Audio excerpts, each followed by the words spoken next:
മറ്റത്തൂരിലെ കോൺഗ്രസിന്റെ ബി.ജെ.പിയുമായുള്ള അവിശുദ്ധ കൂട്ടുകെട്ടിൽ ഡി.സി.സിക്ക് തിരിച്ചടി. ബി.ജെ.പി പിന്തുണയോടെ പ്രസിഡന്റ്, വൈസ് പ്രസിഡന്റായ അംഗങ്ങളെ രാജിവെപ്പിച്ച് നാണക്കേട് മറയ്ക്കാനുള്ള ശ്രമം പാളി. വിമതയായ പഞ്ചായത്ത് പ്രസിഡന്റ് ടെസ്സി ജോസ് രാജിക്ക് തയ്യാറായില്ല. മറ്റത്തൂരിലെ നാണക്കേട് മറയ്ക്കാൻ കോൺഗ്രസിന്റെ ജില്ലാ നേതൃത്വം അവസാനം കണ്ട മാർഗം പ്രസിഡന്റിനെയും വൈസ് പ്രസിഡന്റിനെയും രാജിവെപ്പിക്കുക എന്നതാണ്. എന്നാൽ രാജിവെക്കാൻ പ്രസിഡന്റായ ടെസ്സി ജോസ് തയ്യാറല്ലെന്നാണ് അറിയിച്ചത്. വൈസ് പ്രസിഡന്റ് നൂർജഹാൻ പാർട്ടിക്ക് വഴങ്ങി രാജി അറിയിച്ചു.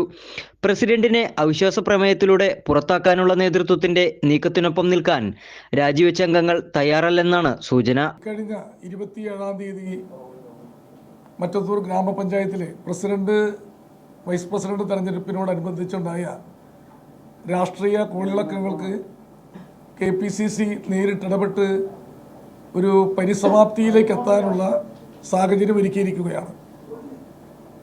പഞ്ചായത്ത് പ്രസിഡന്റും വൈസ് പ്രസിഡന്റും രാജിവെക്കണമെന്നാണ് KPCC ആവശ്യപ്പെട്ടിരിക്കുന്നത്. പ്രസിഡന്റിനെ സംബന്ധിച്ച് അവർ ഒരു സ്വതന്ത്ര സ്ഥാനാർത്ഥിയായാണ് മത്സരിച്ചത്.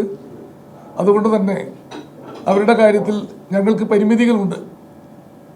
അതുകൊണ്ട് അവരുടെ കാര്യത്തിൽ ഞങ്ങൾക്ക് ഉറപ്പ് പറയാൻ കഴിയില്ല. ഇതോടെ മറ്റത്തൂരിലെ നാണക്കേടിൽ നിന്ന് രക്ഷപ്പെടാനുള്ള കോൺഗ്രസിന്റെ ഓരോ പ്ലാനുകളും പൊളിയുകയാണ്. നേതൃത്വത്തിന് പൂർണ്ണമായും കീഴടങ്ങാനുള്ള മനസ്സ് അംഗങ്ങൾക്കില്ല. ഗുണ്ടാ നേതാവ് കൊടകര റഷീദ് ആവശ്യപ്പെട്ട 3 പേരെ നേതൃത്വം പാർട്ടി ചിഹ്നത്തിൽ സ്ഥാനാർത്ഥിയാക്കി എന്നും വിമതർ ആരോപിച്ചു. ബി.ജെ.പി സഖ്യത്തിലേർപ്പെട്ടവരെ മാപ്പുസാക്ഷികളാക്കി പാർട്ടിയിൽ തിരിച്ചെത്തിക്കാനാണ് DCC ശ്രമിച്ചത്. എന്നാൽ രാജിവെച്ച അംഗങ്ങൾ നേതൃത്വത്തിന് പെട്ടെന്ന് വഴങ്ങില്ലെന്നാണ് നിലവിലെ സംഭവങ്ങൾ വ്യക്തമാക്കുന്നത്. കൈരളി ന്യൂസ്, തൃശൂർ.